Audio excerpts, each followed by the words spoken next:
Saudações, paz e bem a todo mundo.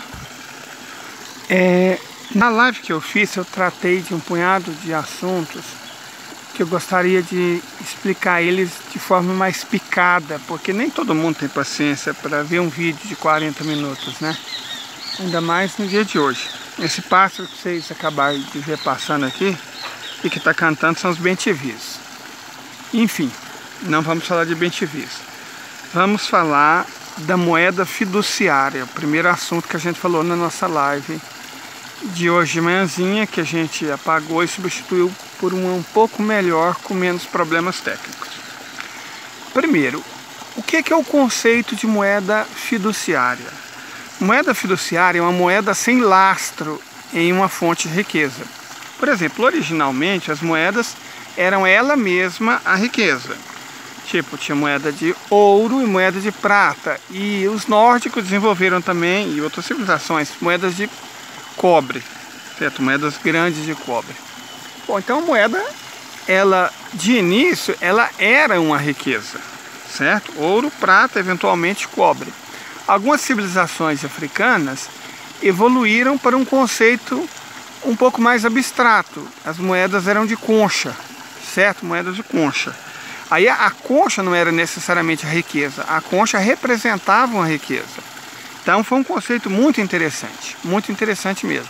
Essa moeda que representava uma riqueza, ela surge na Lídia, que é uma região onde hoje é a Turquia.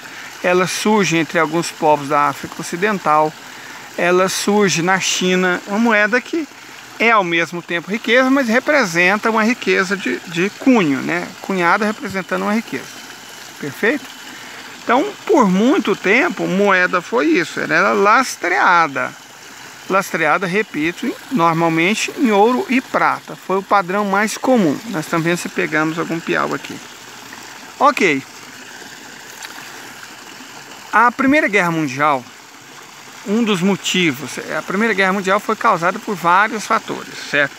A disputa entre as potências imperialistas europeias por territórios na África, na Ásia e na Oceania, né?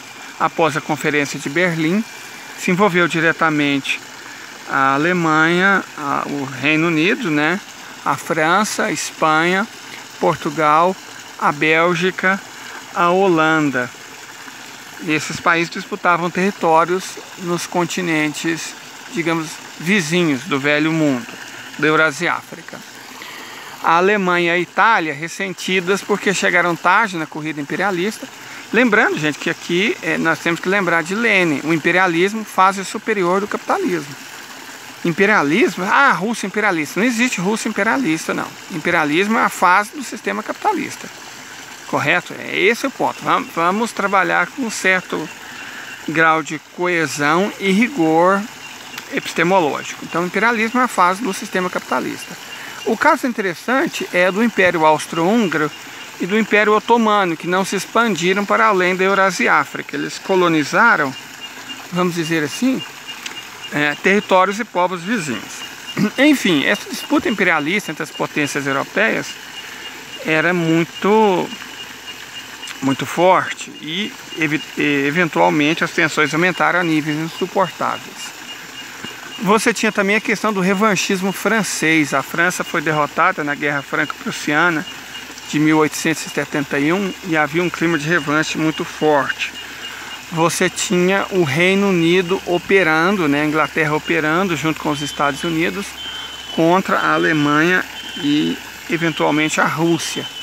Então você tinha um clima muito ruim, certo? Mas uma das causas, sem dúvida alguma, foi a disputa financeira.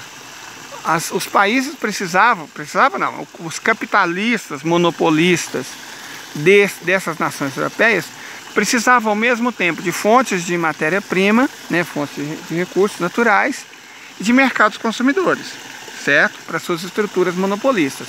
Mas também precisavam de mercados consumidores. Não havia um clima de concorrência muito grande. O capitalismo sempre tende ao monopólio, certo? Coloque isso na cabeça de vocês. O capitalismo sempre tende ao monopólio.